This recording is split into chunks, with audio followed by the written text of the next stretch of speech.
Welcome to Taste Buds. I'm Debra Eckerling, goal strategist, writer, and foodie. And today I'm speaking with Byron Lazaroff Puck, president of the Wolfgang Puck Fine Dining Group. Welcome, Byron. So excited to chat today. Thank you. Thank you. Great to chat with you as well and meet you, Deborah. It's an absolute pleasure to be here. So thank you for having me. Food, it's like your legacy. Should we at all be surprised that we're having this conversation? It's a great question. I think both of my parents were very supportive at a young age to, allow me to experience life and give me opportunities to try and figure out what I wanted to do in this life, whether that was food or hospitality related or something completely aside from that. Um, Maybe it's not surprising, but it certainly was a little surprising for me actually growing up. I grew up with just a fond love for painting and art. I always wanted to be a painter as a young kid. I realized very quickly I was absolutely terrible at it. So instead of pursuing that anymore, my father put me to work in Spago Beverly Hills at the ripe age of 12, started washing dishes. A 12-year-old doesn't it's not exactly a 12-year-old's most fond summer plans is to wash dishes, but working in that kitchen and seeing those plates go up on the line and then eventually out to our guests, I always thought was the most amazing thing. I quickly realized, well, if I'm clearly terrible at painting on canvas, maybe I can paint on plates. And I have such an amazing opportunity to learn how to do just that here in Spago Beverly Hills. So it kind of spurned this love of food and the creative aspect that I always wanted to be a part of in me. And I never looked back from there. Amazing. I got mitzvah and I fell in love with food. Happened hand in hand. Wow. Yeah, well, yeah, that timing does track, doesn't it? Do you remember your earliest food memory? Ooh, that's a good question. It's not exactly, it's more beverage related, but when I was really young as a kid, my dad used to wake up really early and go to the fish market or go to the farmer's market to go pick up ingredients. And I used to wake up and I'd kind of stumble downstairs and he'd always be making a double espresso in the morning. And I used to like crawl up on the chair next to him while he was making it and I'd smell it coming out of the coffee machine. And I'd be like, oh my God, Dad, that smells so good. Like, what is that? He's like, it's coffee. You can't have it. And I was like, but I want it. It smells amazing. And so he used to cut an espresso for me as a young kid with chocolate milk. I mean, he gave me a teaspoon worth of espresso and poured in some chocolate milk and like that's one of my more fond memories. Really young, maybe 5 years old, just being enamored with food and beverage. I love that. And that led to, well, you know, the parental influence. But how much do you think your Jewish upbringing led to your love of food and cooking? Immensely so. I mean, some of my most fond memories growing up as well are spending time with my grandmother in the kitchen. Her name was Ellie, and she was just an exquisitely beautiful, kind, polite, and wonderful human being.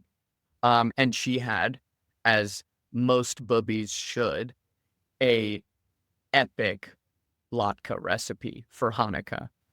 And growing up, I mean, that was one of my favorite things.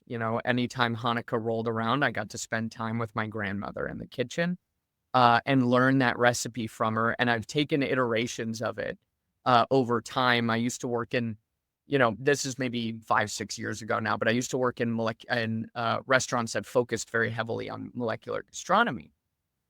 So I started, utilizing my grandma's recipe and playing around with it, utilizing ube, Japanese purple sweet potatoes, and Okinawa sweet potatoes, and different things to kind of change it up and, see what I could do out of it. I wanted to get creative with it. But I got to be honest, I mean, that's still the best tasting latke is the one that my grandma made. So as much as I want to play with it and have a little fun, nothing beats Ellie Lazaroff's latke during Hanukkah. And sometimes those classic Jewish dishes are really the best. Do you have Yeah. other favorites? I tend, it's, it's funny to say, but, I think we have worked on making a gefilte fish recipe that is truly phenomenal. Don't get me wrong, I've had some gefilte fish that I don't love. I've had some that I really love. And it's a recipe that we've tinkered with internally for years and years. And I feel like now we make the best gefilte fish that you can get your hands on. And so I love it because of that, because it was figuring out how do we elevate, how do we keep it traditional, right? While still just getting, the best quality product at the end of the day to churn it out and make it feel like something truly, truly special. Um, so yeah, that would be one of my other all-time favorites. Gefilte fish is tricky though. I mean, people love it or they hate it, Hmm. but they must love yours because it sounds like it's like the best of all the different options out there. Is that am I I hope, close? I think people, yeah, one of the best compliments, which is so funny that we always get is people that try our gefilte fish are always like, wow, this is amazing. And it's just it's very meaningful. I mean, look, at the end of the day, when you're in food and beverage, you're ultimately in service of others. All we want to do is just make people happy and make them feel sustained with great food. So to be able to do that with some of the beautiful traditional items within Jewish cuisine just kind of speaks to your soul in certain ways, and it's really beautiful. Is that what it is that you love so much about being in this industry? It's the hospitality element? Yeah, it's, people are coming for an experience, and I love to be able to provide an experience. It's not just about serving great food, great beverage with detail-oriented service. It's about crafting a memory for a person that they can always look back on, whether it was, a 25th or 30th or 50th birthday, an anniversary, a college graduation or a promotion at a job. You know, if it's just a regular Tuesday night, every single person that is gracious enough to adorn one of our dining rooms, we want to treat with the utmost respect and integrity and ultimately build a beautiful experience for them that lasts a lifetime. And the ultimate compliment, and I love to say this often, is that, the best so many chefs, I think, often say, I want my food or I want to be the best. And I love that essence of striving for greatness, but it's also very subjective being the best. And what I really want to be is just your favorite. I want to make and craft an experience that turns into a memory that ultimately brings you back to want to have it again. And I think that's one of the things that keeps me going all the time is how do I figure out new ways to care for people and make them experience, either my cooking or our restaurants as one of the favorites that they've ever had. I love that. I feel like being someone's favorite is like the best goal you can have. Yeah. It's something beautiful to strive for. And I think, we're all human beings in general are a very ambitious species. And that's just what I like to be ambitious about. That's what, gets my head off the pillow every morning. How much do you think food and the food industry has changed? And you, again, you've got a very different perspective because you literally grew up in this Mhm. industry. You're very correct in that. I think there's always newfangled techniques coming into the kitchen, new ingredients. We found 10 years ago, maybe now, right? Like pink chocolate, for example. There's new ways to sustainably raise agriculture and different proteins as well. So there's always so much that's impacting our industry at a very consistent rate, which is wonderful because it keeps the creative juices flowing. Now, at the same time, as much as the industry has certainly changed over the years in many ways, in a culinary standpoint, from a service standpoint, from a beverage standpoint, I mean, farm to table was a and has been a big calling card and deal in restaurants for years, but now you're seeing more farm to bar more than anything and using the best quality ingredients, creating really chef-driven bars as well, which I absolutely love the art of mixology. So delving my hands into that as well. And I think that's had a massive influence on the hospitality industry over the past couple of years. But it's always changing. The thing I always like to note, though, is that there has to be a healthy balance of tradition and innovation within a restaurant. I mean, I truly believe in it. My family believes in it. I think that's what allows you to build a longevitous operation at the end of the day, which is, there's always a Picasso quote that I love, which is, learn the rules like a pro so you can break them like an artist. And that just always spoke to me, because to me, that means honoring and respecting tradition, right? The rules, the things that people have worked so hard on to create in the past, and sometimes are just perfect and don't need to be changed, like my grandmother's latkes, right? But then also, being bold and creative and trying to innovate on top of that and think of what's new and what's upcoming. And so again, I think so much has changed, definitely, but I also think there's so much that is, beautifully stagnant might be the wrong word, but, beautifully honors tradition within the restaurant industry as well. I love that quote as well. I've heard different versions of it, but really anything in life, you need to know the rules so you can break them. Totally. But the fact of art, there's the other quote, art is never finished, it's abandoned. Kind of goes Mhm. hand in hand with that one. Yeah. And it sounds to me, as much as you love the hospitality part, you love the artisan part as well. Am I getting that right?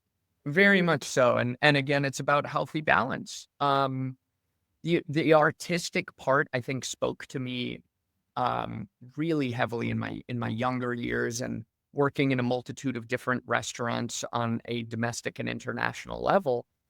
But as I grew up, and I used to watch both of my parents work the dining room so much as a kid, say hi to every table. And I remember I asked my father as a kid, I was like, why do you do that? Like, what are you doing? And he used to say, it's important not only for the guest, but it's important for me too. I feel like a late night TV show talk host every night in these restaurants. I feel like I'm Johnny Carson. I get to meet the most wonderful, amazing, different people every night that choose to dine with us. And, they come not only for great food and beverage, like I mentioned earlier, they come for great conversation and communication and overarching experience. And that's all a part of it. And that kind of, changed my thinking a little bit, in that, like, again, the artistic side of it is beautiful. I love creating dishes. I love, doing classic dishes as well with my dad, or at home with my family. Um, but our whole industry is predicated on people and taking care of people, and that aspect of hospitality is forever undying within our industry. Great answer. Let's get back to food. Why not? It is a food show. What recommendations do you have for people who are cooking at home who want to elevate their experience in the way they prepare? Ooh, that's a really good one. I think there's so many tools available to us now, right? From, I mean, the advent of the informational and technology age, right? Like, everything's available on Google, these days. Um, there's so many different chefs on Masterclass, for example, that are doing wonderful things that are going to allow them to learn. Um, but my recommendation is to just go in with no fear more than anything. I think a lot of people are apprehensive of a recipe that might take a lot of time, or might seem very difficult, or might utilize an ingredient that they've never heard of or worked with in the past. And it's okay to make those mistakes, and it's okay to fail sometimes. We all do. It's the best teacher at the end of the day. So when something feels a little bit hard or a little bit difficult, I always commend someone that I think just goes for it and tries to get what they can out of it. And look, if that I can't tell you how many times I've tried to make something work and it just didn't work, and I tried and tried again in terms of an item or a dish, and you end up pulling it out. I'll give you a quick example. I used to work at a restaurant called El Sayer de Can Roca in Spain. And we used to make a deconstructed gazpacho soup there that turned out clear like a consomme by the end of it. And we had all of these little jellified dots at the bottom of the bowl, and you used your spoon to scrape through the bowl and then get the consomme liquid up. And it was just looked like no other gazpacho soup. And so I learned from a friend of mine there, from another chef there, who was Majorcan. And they have a very specific style of gazpacho soup in Majorca, which is heavily reliant on 3 items. Obviously, the tomato, but there's a lot of cilantro, cucumber, and green apple in a Majorcan gazpacho. And it was, again, it happened to be the recipe of his grandmother as well. And so I learned how to cook it with him. And then I wanted to infuse where I was working at the time with that recipe to a degree when I came home, and I made it for my family. And I had this idea. I was like, I'm going to turn this Majorcan gazpacho soup into a dessert. And so I took out those 3 main components that my friend had told me about. Again, the cilantro, the cucumber, and the green apple. And I turned each one separately. I broke them out into different sorbets. And then I built the gazpacho soup, and I took a item called the anti-griddle at the time, which is basically a plancha stovetop that instead of getting really hot, it gets super cold. And so you can cook on it under low temperature, much like you can sear and cook on high temperature.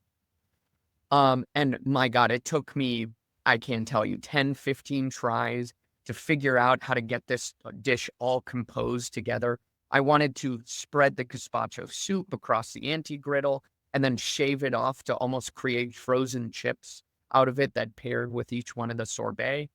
And I mean, the first few times I tried it, it was just stuck on, and all I could get was like pencil shavings off the anti-griddle.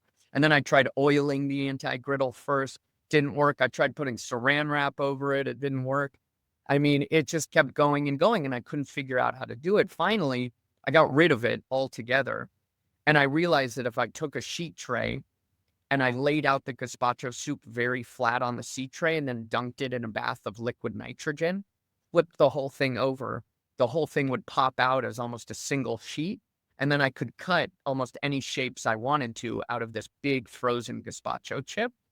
And then plated that alongside all of our sorbets.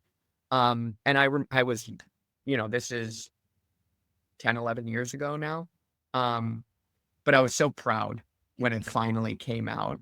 And I was just happy that I stuck with it. And I kept trying and trying and trying. And that would ultimately be my recommendation to people. Just because it might not succeed once doesn't mean that you can't put your mind to it. And ultimately you can research. And that's what I had to do. I had to go online. I researched, what might work, what methods of nonstick can I use to get this to work. I wasn't pulling anything, but all of the ideas from Google and other places were just giving me ideas on how to be better and how to make sense of this process.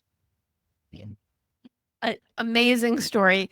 And it's not like everybody has a vat of liquid nitrogen hanging around, but other than that, completely relatable. No, that was, it's the visual of the story is just as good as the story itself, because I could see you playing with your food to get it to be to match what was in your mind, right? It's at that point.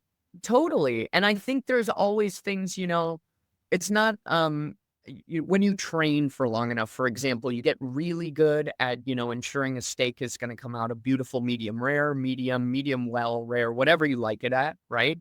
We know how to feel and temp a steak out appropriately and know exactly what the inside's going to look like.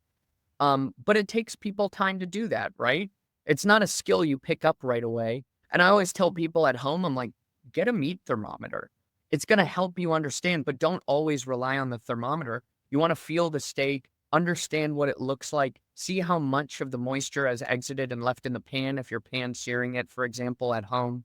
There's all these different ways you can teach yourself with using that meat thermometer as a backup to ultimately get to a point where you can just nail a medium rare steak every single time.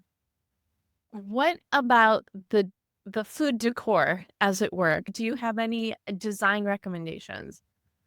For plating, you're speaking towards? Yes. I always love color. We eat with our eyes first at the end of the day, and creating balance of color is really important on the plate, right? Like if you have a beautiful seared fish where the top and the skin comes out, and it's brown, let's say, right? Like a light, beautiful kind of Maillard browning on that skin of the fish, and it's and that's how it's going to come out.